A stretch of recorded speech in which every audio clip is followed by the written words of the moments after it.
Transcrição em procariotos. A expressão da informação de um gene, ou seja, a transferência da informação do gene para a proteína, normalmente envolve a produção de uma molécula de RNA, transcrita a partir de um molde de DNA. Durante a transcrição, o filamento de RNA produzido apresenta uma sequência de bases complementar a uma das fitas de DNA.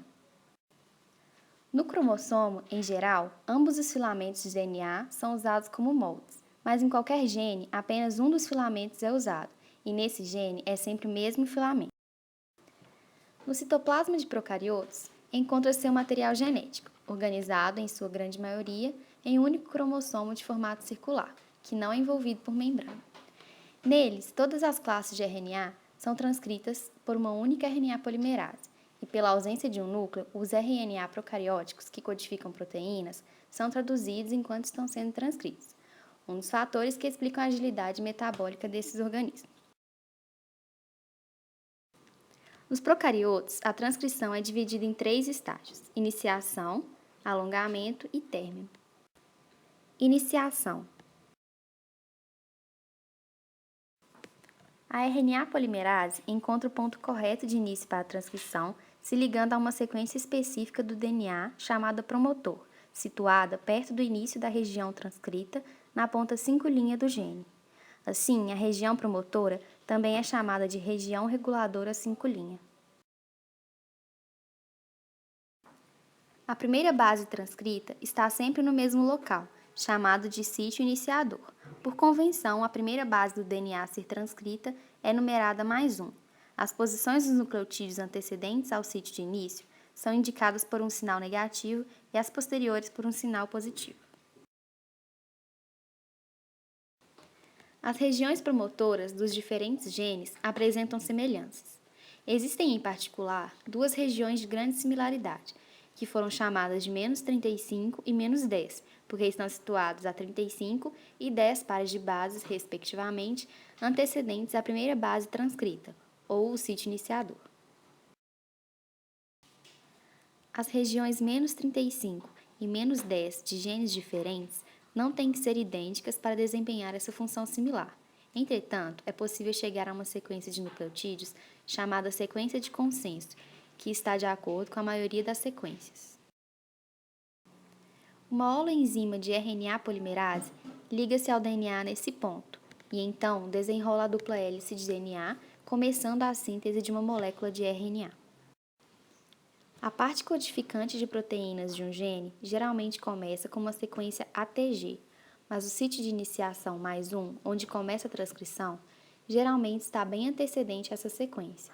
A parte intercalar é chamada de região não traduzida 5', 5' UTR. A holoenzima RNA polimerase é quem procura no DNA uma sequência promotora.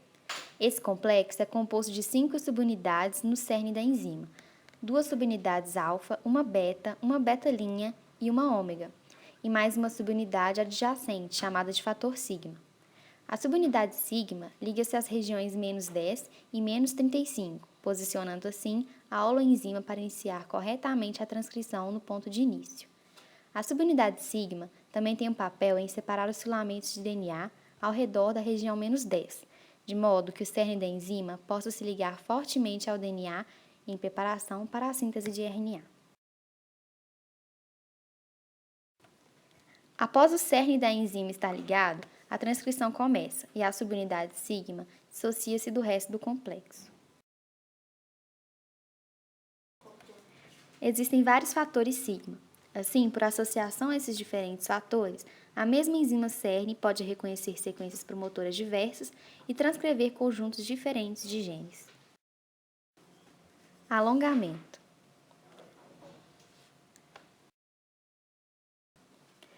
A RNA polimerase, acoplada ao DNA, abre a fita dupla na região a ser transcrita e desliza sobre a fita de DNA. À medida que a RNA polimerase se move ao longo do DNA, ele é desenrolado à frente e reenrolado automaticamente após a passagem da RNA polimerase, o que mantém uma região unifilamentar de DNA, na qual o filamento a ser transcrito é exposto. Essa região é chamada de bolha de transcrição.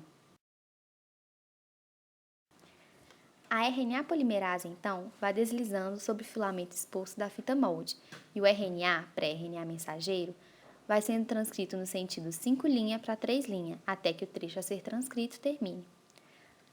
Ao longo do processo, a energia necessária para que ele ocorra vem da divisão do trifosfato, normalmente ATP, presente na própria molécula de DNA. Término. Em procariotos, há dois mecanismos principais de término, intrínseco e dependente de Rho. No mecanismo intrínseco, a sequência de término contém 40 pares de base, que terminam em uma região rica em GC, seguida de várias adeninas. A fita de RNA que está sendo sintetizada forma uma alça em grampo, devido às interações entre os vários nucleotídeos G e C, 3 pontos de nitrogênio para cada par, e haverá uma cauda final com 8 uracilos. A RNA polimerase faz uma pausa após a síntese das uracilos, pois nesse momento o híbrido DNA-RNA estará fraco, voltando para estabilizar. Durante o retorno, a polimerase encontra a alça em grampo. Esse bloqueio físico gera a liberação da polimerase do RNA e do molde de DNA, finalizando a síntese. O segundo mecanismo de término requer o fator Rho, uma proteína que reconhece os sinais de término para a RNA polimerase. Rho se liga ao RNA, onde é o sítio root, facilitando a liberação do RNA mensageiro da RNA polimerase e desta do molde de DNA.